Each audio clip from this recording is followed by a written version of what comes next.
एक समय शराब का एक व्यसनी एक संत के पास गया और विनम्र स्वर में बोला, गुरुदेव, मैं इस शराब के व्यसन से बहुत ही दुखी हो गया हूँ। इसकी वजह से मेरा घर बर्बाद हो रहा है।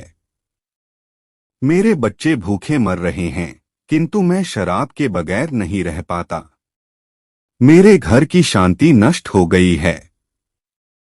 कृपया आप मुझे कोई सरल उपाय बताएं जिससे मैं अपने घर की शांति फिर से पा सकूं। गुरुदेव ने कहा, जब इस व्यसन से तुमको इतना नुकसान होता है तो तुम इसे छोड़ क्यों नहीं देते? व्यक्ति बोला, पूज्यश्री, मैं शराब को छोड़ना चाहता हूँ, पर यह ही मेरे खून में इस कदर समा गई है कि मुझे छोड़ने का नाम ही नहीं ले रही है।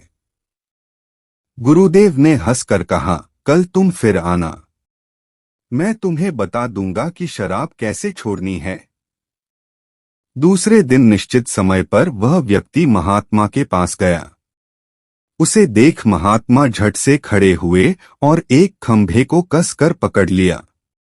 जब उस व्यक्ति ने महात्मा को इस दशा में देखा तो कुछ समय तो वह मौन खड़ा रहा, पर जब काफी देर बाद भी महात्मा जी ने खंभे को नहीं छोड़ा तो उससे रहा नहीं गया और पूछ बैठा कि गुरुदेव, आपने व्यर्थ इस खंभे को क्यों पकड़ रखा है?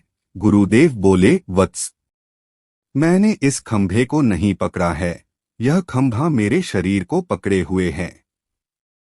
मैं चाहता हूं कि यह मुझे छोड़ दे, किंतु यह तो मुझे छोड़ ही नहीं रहा है। उस व्यक्ति को अचंभा हुआ। वह बोला, गुरुदेव, मैं शराब जरूर पीता हूं, मगर मूर्ख नहीं हूं।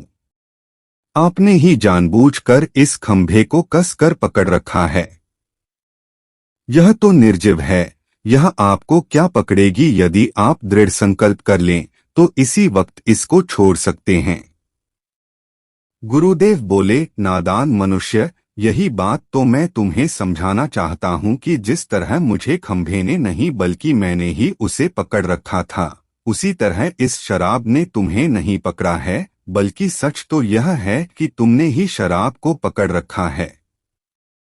तुम कह रहे थे कि यह शराब मुझे नहीं छोड़ रही है, जबकि सत्य यह है कि तुम अपने मन में यह दृढ़ निश्चय कर लो कि मुझे इस व्यसन का त्याग अभी कर देना है, तो इसी वक्त तुम्हारी शराब पीने की आदत छूट जाएगी।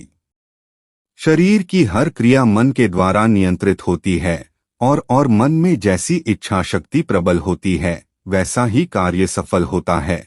वह शराबी गुरु के इस अमृत वचनों से इतना प्रभावित हुआ कि उसने उसी वक्त भविष्य में कभी शराब न पीने का दृढ़ संकल्प किया। उसके घर में खुशियां लौट आईं और वह शांति से जीवन यापन करने लगा। इस तरह हमें शिक्षा मिलती है कि जीवन में कोई भी व्यसन ऐसा नहीं है जिसे एक बार ग्रहण किए जाने के बाद छोड़ा ना जा सके। अगर मनुष्य चाहे तो बड़ी से बड़ी बुराई का त्याग कर सकता है।